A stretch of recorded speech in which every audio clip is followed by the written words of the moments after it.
So one of the systems that I created was called the Vivid Vision. It's now a registered trademark. And the idea was something that I was taught by an Olympic coach. About 20 years ago, 120 entrepreneurs in Vancouver were invited down to this lunch as part of the Entrepreneurs Organization. And about 16 of us showed up. And I remember about 5 minutes in thinking, this is going to be the stupidest day of my life. I'm never going to get this time back. It's going to be a waste of time. Because this Olympic coach was talking about looking into the crystal ball and dreaming out into the future. I'm like, oh, this is going to be terrible. But he was talking about how athletes visualize themselves performing the event, how Olympians will actually play the sport over and over and over in their mind, whether it's a point in a tennis match or a gymnastic routine or a high jump that they're going over. They'll play it over and over hundreds of times so that when they're performing the actual event, they can do it almost completely on instinct. And he talked about in the business world, the entrepreneur or the CEO is often very clear on what we want our company to look like in the future, but none of our employees can read our mind. And what we were taught was to have a one-sentence mission statement, that you mash up a bunch of words and that was supposed to align the team, right? But it doesn't talk about what your customers are saying about the company and what your employees are writing about the company. It doesn't describe operations 3 years from now or marketing 3 years from now or your dashboards. So the idea of the Vivid Vision is to lean out into the future to December 31st, 2024. And almost as if you hopped into the DeLorean with Michael J. Fox and the doctor and you transported yourself 3 years into the future. And then you got out of the DeLorean and you walked around and you described your company without knowing how it came true, because you don't know how it came true. You just can describe what you see. So the idea becomes a 4 or a 5 page written description of your company, describing every single area of your org chart as if it's already happened. And then your leader team can figure out the plans to make that come true. So that's kind of the rough and dirty of what a Vivid Vision is. You mentioned in your book, you're more of a left brain kind of guy.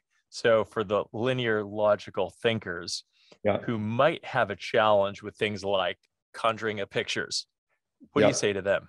Yeah, so it's not about pictures. Years ago, I used to call it a painted picture. When Brian and I built 1-800-GOT-JUNK, we actually called the original idea a painted picture. And the reason I changed the name to a Vivid Vision was people thought it included pictures like a vision board. It's not. It's also not about how you're going to make it come true. So I'll give you another analogy that'll make sense to everyone. If you've ever built a home or done a renovation on a home, the homeowner is really the CEO of that project.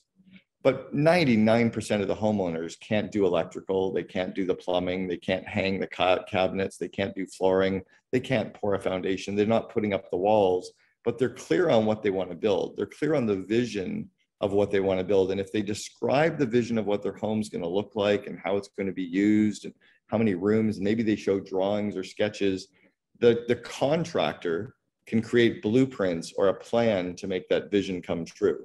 And then the homeowner signs off on the blueprints, the contractor signs off on the vision. They hand the blueprints to the employees and the employees can make the home without ever speaking to the homeowner. So the CEO's job, whether you're left-brained or right-brained, is just to come up with 3 or 4 bullet points that describe every single aspect of your business. So let's say that you dreamed out 3 years in the future and you describe what are your customers writing about you on Indeed or on Yelp? What are your customers writing about you on their Google reviews? And you write down 3 or 4 bullet points. And then you're going to write down 3 or 4 bullet points about what your employees are writing about you on Indeed or Glassdoor. And then you're going to describe your leadership team meetings, put 3 or 4 points down. You'll describe your meeting rhythms. You'll describe your physical office space. You'll describe how you're leveraging technology like Zoom or Asana or Basecamp. You'll describe your IT group and your finance team and your marketing team and your sales team. And you'll start describing your interactions with your suppliers and your bankers, again, without worrying about how it happened. And you end up with a whole bunch of bullet points that you can pull into and create your first rough draft of your Vivid Vision. Then you want to send it to a copywriter who can take all your rough work and they can polish it and make it pop off the page. And it becomes a 5-page document in vivid detail with some of your graphic design elements added to it that when everyone reads it, they can finally read your mind. Thank you for joining this episode of The CEO Show. Please subscribe and hit that notification bell so you don't miss upcoming episodes where I will do my level best to help you unlock greater success and freedom. And share this video. You and everything you do makes a difference.